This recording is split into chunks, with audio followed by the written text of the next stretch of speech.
So, ayan po guys, nagawa ko ako ng macaroni. Nagisa ko na po yan.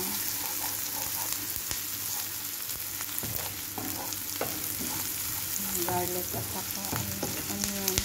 Nilalagyan ko na po siya ng yan po siya, yung dinurog-durog ko is magic cubes po yan. So, kailangan lang natin siyang i-brown konti yung onions kasi yung garlic is ano naman siya, tawag nito, brown na siya. So, ang hirap pag wala ang pag walang maghahawak ng tawag nito, camera. Tayo yung nagluluto, tayo pa yung nag-video. So, I think it's okay na yung onions. So, ilalagayan ko na po itong sweet corn. Sarap.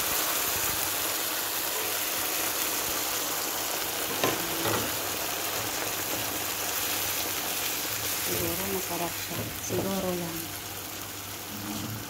Ayan po siya. Masarap lang siya guys. Kasi usually, nagawa ko na to dun sa Saudi Arabia eh. So, gusto kong ipapatikin sa amo ko. Then, ipakulo muna natin siya saglit.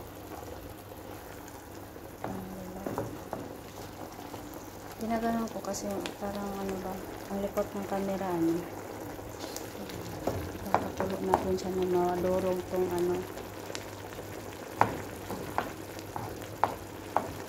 ba't hindi natudurog masyado. Then ilalagay ko po tong po siya guys. Ayan, masarap po siya. Ayan. So, i-mix lang natin siya kunti para di siya masyadong hindi siya masyadong masaktan. Ayan. Kaya dapat pag nagluluto tayo, samahan natin lang siyang pagmamahal. Kailangan smoothly lang po yung pag-mix natin para hindi iiyak yung iniiwan. Ano daw. So yun guys, naglagay ako ng konting spicy para mas masarap konti. May parsley na dyan. Mga dry lang nga siya. Naglagay din ako ng dry na tawag nito, dry garlic din. Nag-add ako ng konti. Then a little bit of black pepper. So, ito na po. Ilalagay ko na like that, macaroni. So, kumukulo na siya sobra. I-add ko na ang macaroni. Hindi ko lang natuloy kanina guys kasi ang init. My God. So, ayan. Na-add na natin siya. So, kailangan natin siyang dahan-dahanin i-mix kasi punong-puno talaga yung kawali. I-try nyo to guys. Masarap talaga. Hindi siya makakasawang kainin. Pwede nyo siyang kainin lunch, pwede nyo rin kainin dinner or whatever. Kung anong gusto nyo. Kahit breakfast, pwede rin mo naman to guys. Basta kaya ng mo sa sikmura mo, diba? Lahat naman tayo ng mga Pilipino, di naman tayo maarte. Kahit pang dinner, kinakain natin breakfast, diba? So, yan. So, I will try to taste if the is okay na. Okay. Wow. Then, i-add natin to yung cheese para mag-man lang siya. Kumbaga, mag-sticky siya konti. Ganun lang yung niya, purpose dyan. Grabe guys, ang sarap.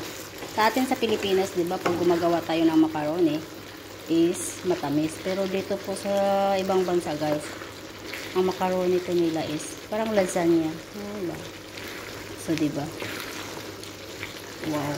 Masarap sana to pag mozzarella cheese ang ilalagay mo dyan. Kasi lasang-lasa talaga yung ano ng baka.